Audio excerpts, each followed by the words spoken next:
नमस्कार दोस्तों, स्वागत है आप सभी का धर्म सिंह साइंस क्लास के अंतर्गत।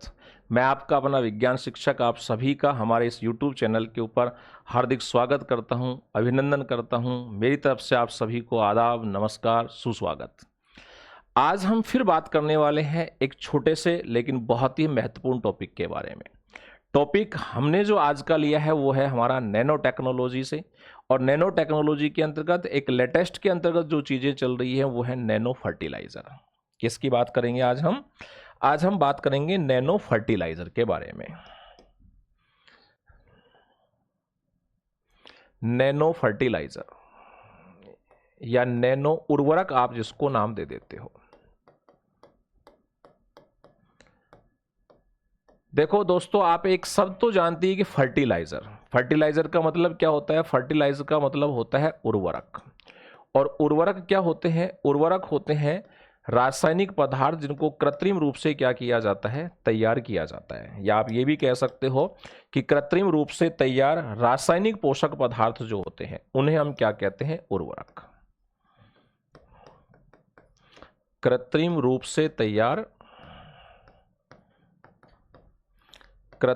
से तैयार रासायनिक पोषक पदार्थ जो है वो क्या कहलाते हैं? उर्वरक कहलाते हैं। रासायनिक पोषक पदार्थ। और आपने पढ़ा भी होगा, और पिछला जो आरएएस मेंस का एग्जाम था उसके अंतर्गत पूछा गया भी सवाल है नैनो यूरिया के बारे में। तो नैनो यूरिया क्या है इसके बारे में हम नहीं बात करेंगे। हम बात करेंगे इसके बाद जो बनाया गया नैनो डीएपी, जिसकी हम बात करेंगे डाई अमोनियम फास्फेट जो होता है, हम उसके बारे में बात करेंगे। तो नैनो यूरिया क्या है इसके बारे में छोटी सी एक जानकारी दे देता हूं आपको। नैनो यूरिया क्या है? नैनो यूरिया है विश्व का पहला नैनो फर्टिलाइजर। नैनो यूरिया क्या है? नैनो यूरिया है first nano fertiliser in the world. वो कौन है? हमारा नैनो यूरिया। ये है first nano fertiliser. First nano fertilisers in the world. वो कौन है हमारा? वो है नैनो यूरिया। और ये भी हम जानते भी होंगे, इसको नहीं जानते हैं तो मैं बता भी रहा हूं कि भाई इसके विकासकर्ता, इसका जो निर्माण है वो किसने किया था? तो इसका विकास करने वाले जो व्यक्ति हैं वो है राजस्थान निवासी हैं। विकासकर्ता कौन है इसके? तो इसका डेवलपमेंट जिसने किया था वो राजस्थान निवासी हैं, डॉक्टर रमेश रालिया। डॉक्टर रमेश रालिया जो है उन्होंने इसका क्या किया था? निर्माण किया था, उन्होंने इसका विकास किया था। जो कि कहाँ से निवासी हैं? जो कि राजस्थान के निवासी हैं।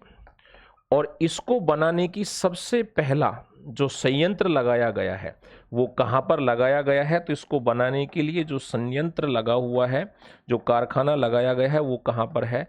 कलोल, गुजरात के अंतर्गत लगाया गया है।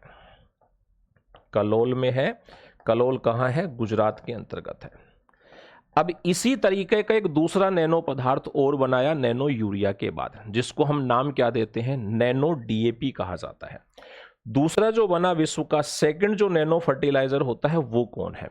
तो सेकंड जो तैयार किया गया वो कौन है? सेकंड नैनो फर्टिलाइजर, नैनो उर्वरक जो है वो कौन है? वो होता है दोस्तों नैनो डीएपी। क्या नाम देते हैं उसको हम? उसको नाम दिया गया है नैनो डीएपी, उसको कहा जाता है। ये नैनो डीएपी जो है, नैनो का मतलब तो क्या हो गया? नैनो का मतलब पदार्थ की वो अवस्था होती है जहां हम पदार्थ को नैनो स्तर पर ले जाकर अध्ययन करते हैं, अर्थात 10⁻⁹ जो होता है इसे हम नैनो के नाम से जानते हैं। और डीएपी जो है ये एक उर्वरक का नाम है और इसका पूरा नाम होता है डाई अमोनियम फास्फेट। क्या है इसका नाम? डाई अमोनियम फास्फेट होता है इसका पूरा नाम। यह है हमारा एक उर्वरक।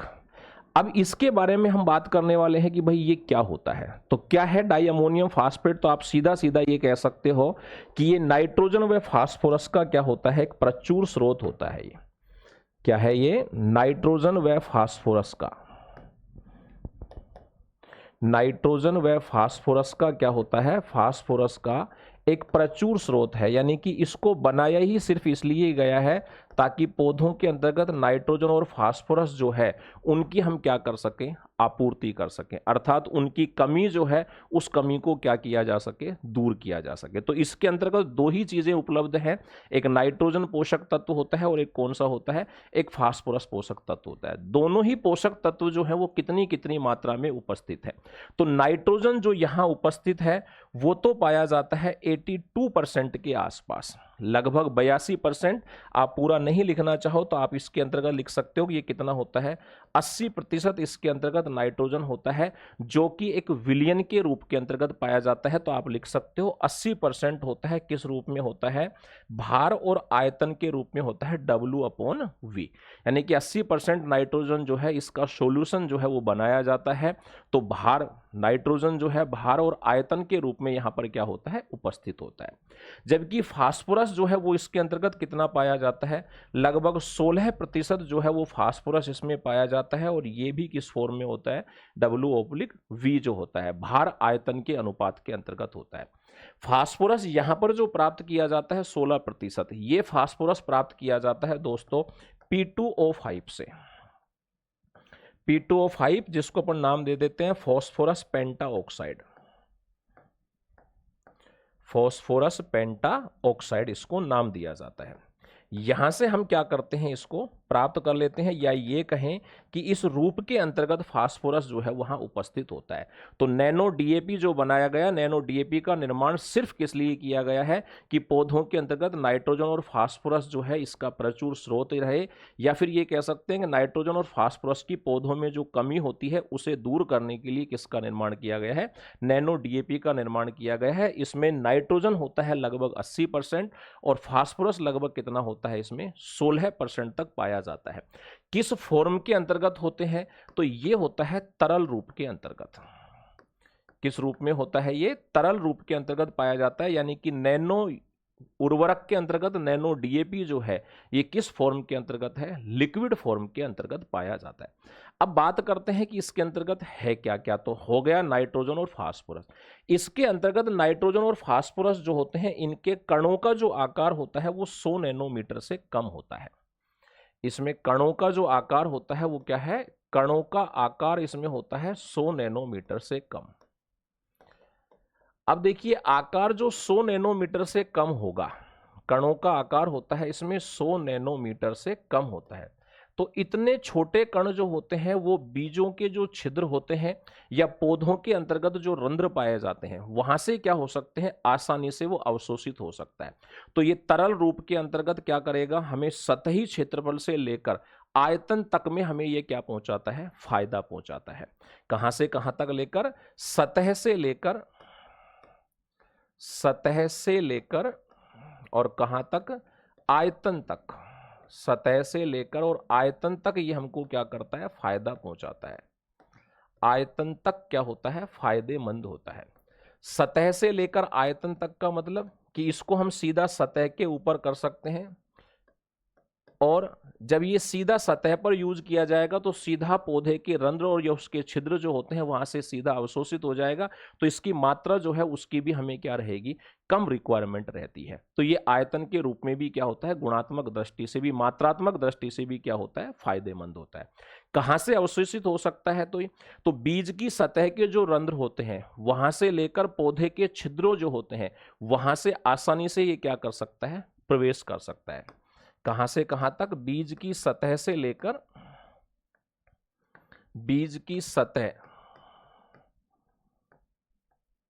के रंध्र से लेकर, रंध्र से तथा पौधे के जो छिद्र होते हैं,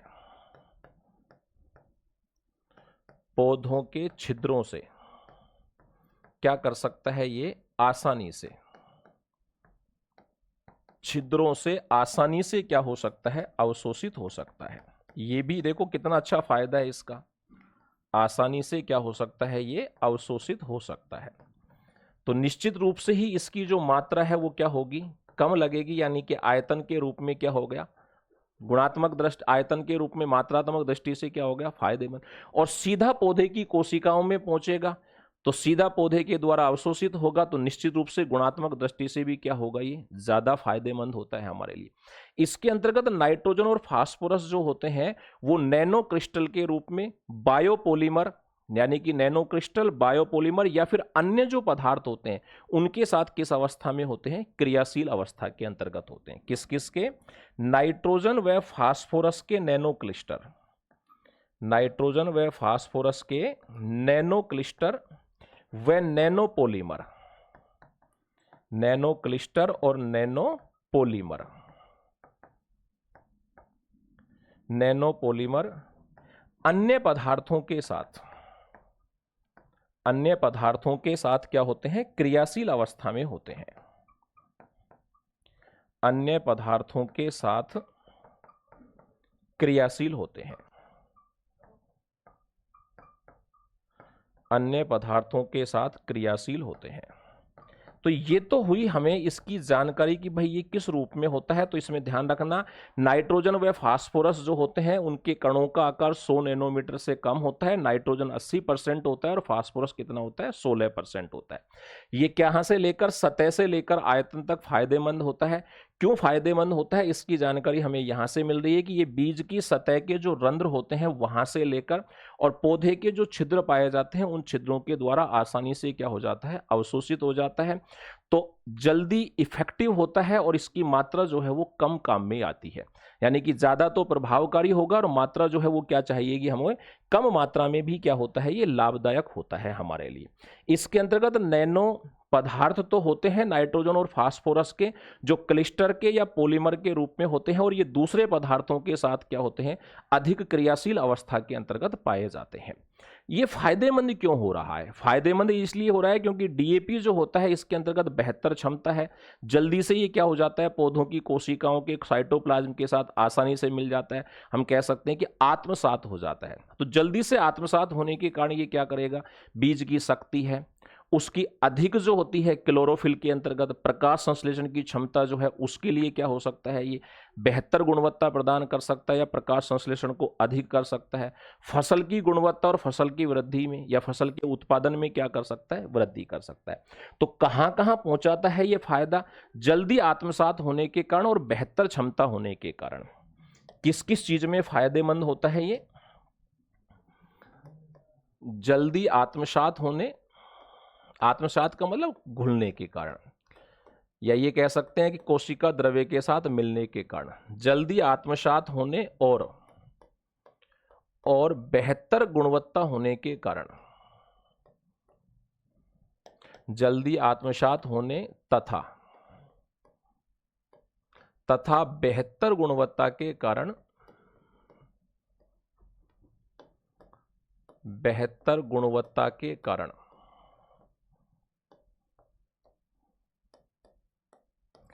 यह अधिक फायदेमंद होता है या यह अधिक लाभदायक होता है, अधिक लाभदायक होता है। किस किस में लाभ पहुंचाता है ये हमको, तो वो देखते हैं।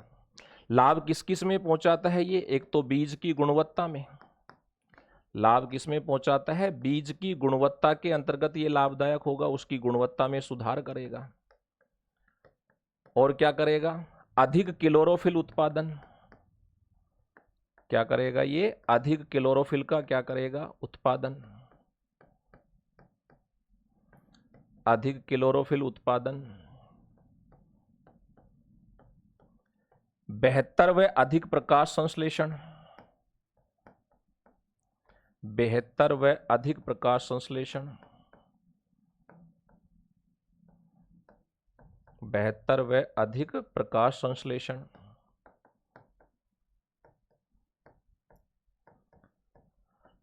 फसल की गुणवत्ता व उत्पादन में वृद्धि,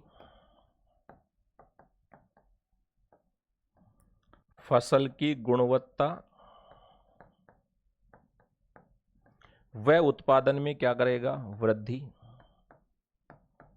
गुणवत्ता व उत्पादन में क्या करेगा, वृद्धि। और पोषक तत्वों की कमी को क्या करता है, दूर, पोषक तत्वों की कमी को क्या करता है, दूर करता है। पोषक तत्वों की कमी को दूर करता है। ये दोस्तों हमारे लिए क्या होते हैं, नैनो डीएपी जो होता है उसके फायदे। तो नैनो डीएपी के बारे में इस क्लास में हमने संपूर्ण जानकारी प्राप्त की। फिर मिलेंगे किसी नए टॉपिक के साथ। वीडियो अच्छा लगता है तो लाइक करें, चैनल को सब्सक्राइब करें। धन्यवाद, नमस्कार।